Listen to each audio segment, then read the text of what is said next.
Welcome to EMR Cyber Wake Up, focused on cybersecurity as part of the More EMR Summit series. I'm here with Oliver Barbeau, managing partner at More Johannesburg and a leader in the More Energy, Mining and Renewables Group, together with our two key cyber experts, Ben Davis, managing director of More Clearcom, based in London, and Kate Segrist, partner at Lurie, based in Minneapolis. Welcome to all of you.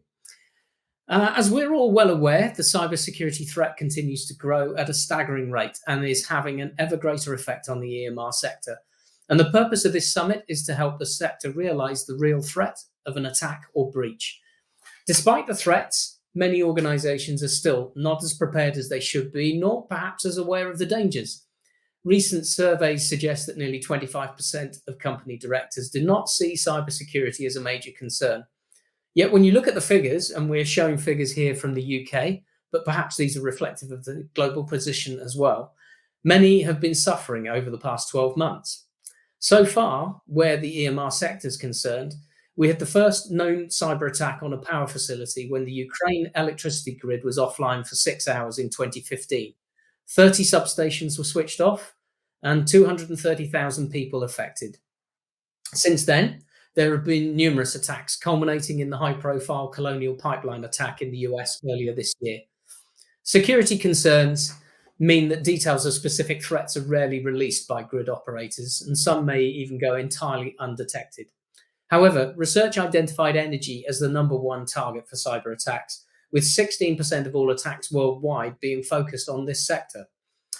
When it comes to sources, then employee espionage and attacks by nation states rank among some of the key concerns, but perhaps the largest one of all appears to be ransomware. Again, Colonial was a big deal, but the hackers seem thankfully more intent on highlighting the potential problem rather than damaging the US economy. Mind you, it still saw them hold out for some $4.4 million. But let's see what our panel think about the current state of play with cybersecurity. Oliver, can I bring you in here? So, look, perhaps you can give us an overview, maybe an example of what you're seeing in the EMR sector right now. Yeah, John, thanks very much for those very informative stats about cybersecurity. Certainly from an EMR perspective, cybersecurity is not something which is top of mind for board members, and it probably should be. It's a dominant sector within South Africa, accounts for a huge portion of South African economy. And in July of this year, we were subject to a fairly significant cyber attack in the country when Transnet, which is the state-owned enterprise responsible for managing the ports and for the railway systems, was subject to a cyber attack. The effect of that cyber attack was that it was impossible to ship anything through the ports. Durban Port is a very busy port from a South African perspective, accounts for nearly 60% of exports out of the country, and that was at a standstill. So for the first time, the conversation around cybersecurity was being held within the EMR boardrooms. I'd be very interested to get a bit more feedback on cybersecurity or a bit more insight into it from Ben. Ben? Yeah, thanks, Oliver. The EMR sector is practically beholden, to the industrial control systems. And this means that the sector is exposed to considerable risk, with that largest risk being cyber attacks.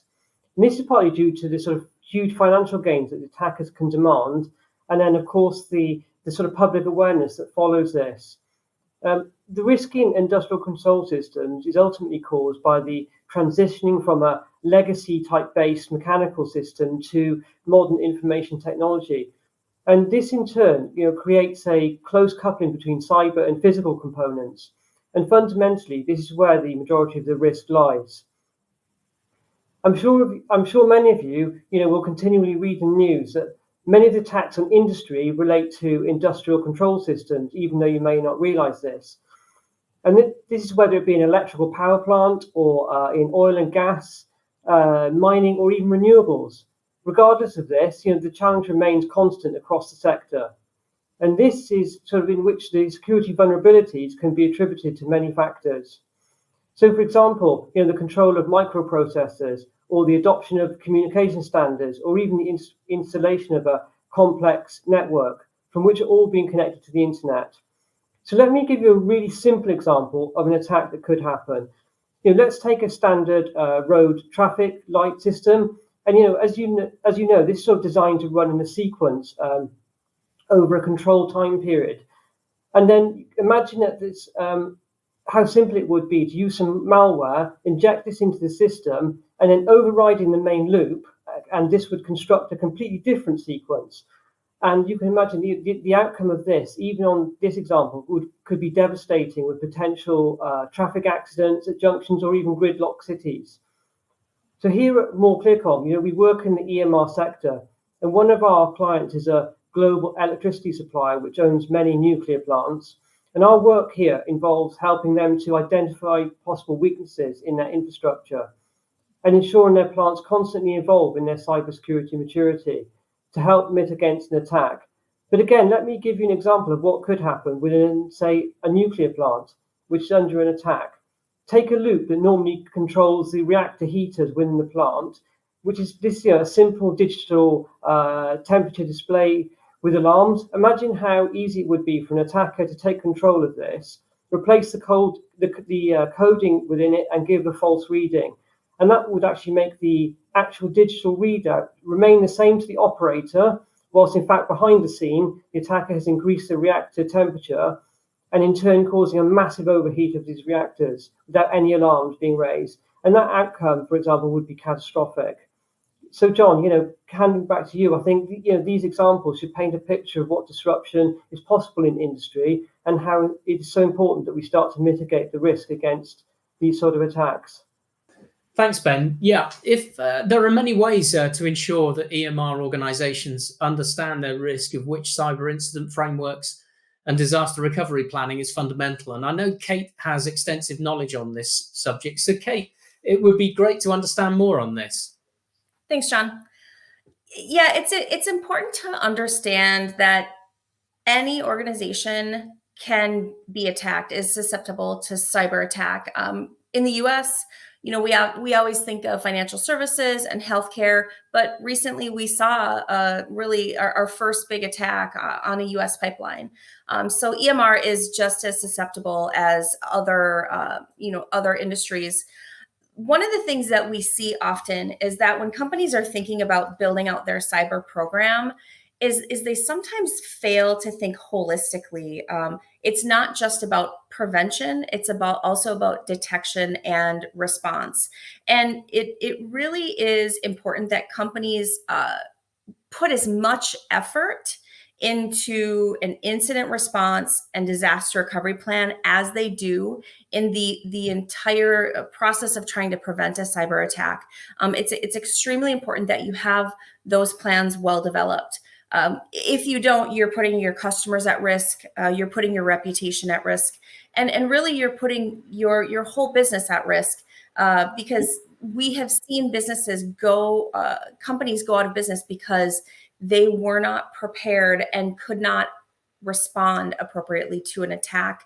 Of course, ransomware is a top cyber vector, and some countries are working to make it illegal to pay ransom.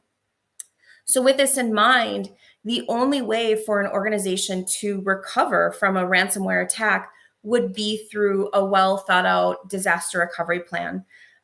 Ransomware often starts with a phishing attempt. And Ben, I believe you might have a real life phishing example that you can share with us. Yes, so thanks. Phishing is an enormous global problem, and it's getting worse by the hour. Just let me give you some really frightening statistics. Over 3 billion phishing emails are sent every day, and whilst only a tiny proportion of these get actually through, the results can be devastating to the individual or the organization. Another statistic, 30% of all data breaches are actually caused by repeat offenders.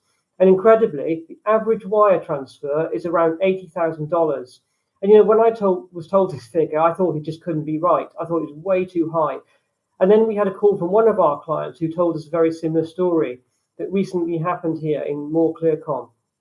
It was a large global manufacturer of a cosmetics-based company in the EU, and they contacted us, and they had been subjected to a really sophisticated attack, which involved spear phishing, where the attacker had got the name of the person responsible within the finance department, Then they infiltrated the emails of that business within the accounts and found a supplier that they'd use on a regular basis for large sums. They took the invoice and simply changed the bank details, and that supplier, believe it or not, they got caught for 60,000 euros in one transaction. They called us, and when they spoke to us, they asked how could this be avoided. And incredibly, the simple matter of fact is no one within that organization had a grasp of data privacy or cybersecurity awareness, and absolutely oblivious to any risk. I know this sounds crazy. The news is full of stories on a daily basis and all of these types of scams, and yet on the ground, in reality, we see this firsthand and how easily they could be avoided. It's so important that we all understand what phishing is. And many of us are so busy in our daily lives, it takes such a small loss of concentration to fall prey, and amplified by the fact that now many of us work from home. Phishing is a cyber attack that uses disguised email as a weapon. This goal is to trick you into believing that the message is something that you want. For example, a request to transfer money or an email from somebody in your company with specific instructions. And the whole idea of this is for you to click on that link or download the attachment. The other purpose, of course, of phishing is to gain access into an organizational network from which the results can be devastating. So whether this be data stolen, taking control of connected machineries, or wiping out the entire company network, I think this starts to sort of build this link with EMR. So, phishing attacks are now very sophisticated, with attackers making time to mimic their prey, using the same language within emails and fooling the recipient to thinking it's the original sender. So, what I think is really important for the EMR sector and organizations to understand is that knowledge is key. It's critical that they have a real framework to help mitigate against a cyber attack or data breach. And part of this takes shape as an instant and disaster planning, as we discussed earlier. But without staff training and awareness, how can we really expect an organization to be ready? And as I mentioned earlier in the stats, many breaches are caused by repeat offenders. It's incredible how many organizations, even large globals, haven't even carried out awareness on cybersecurity and data protection with their staff. So I'd say it should come as no surprise that it's not if, it's just when a cyber attack is likely to happen. With this in mind, Oliver, I'd be interested to understand your experience on this subject. Yeah, look, phishing's become a very real risk within the mining sector, the EMR sector in Southern Africa. Anything that's to do with procurement is automatically a high-risk item. And with internet banking, email access, one's got to be even more vigilant. What we have seen is a sharp increase in phishing attacks directed at mining companies. And the reason behind that is quite obvious. There are not many transactions that go out from a mining perspective, but the values are exceptionally high when it comes to procurement and revenue because of the quantum of material that's involved. And so what we have started to see is very targeted phishing attacks on mining houses where payment instructions are being intercepted, banking details being altered, or in fact, emails being mimicked to represent emails from within the organization. From an EMR perspective, from a procurement perspective, phishing has become a very real threat, a direct threat to the P&Ls of the EMR entities. Thanks, Oliver. So, look, whether it's mining or the energy sector in general, we know that we're subject to an increasing risk in our ever more digital world. Add to this the proliferation of the Internet of Things and the connectivity required in the smart cities and automated solutions of the future, and it's apparent that the need for expert assistance and guidance to ensure that we're best prepared becomes more important for both commercial and safety reasons. And with that, I'd like to express my thanks to our panel of experts, and if you found this both relevant and interesting, then do please take a look at our other videos in our EMR Summit series. Many thanks for watching.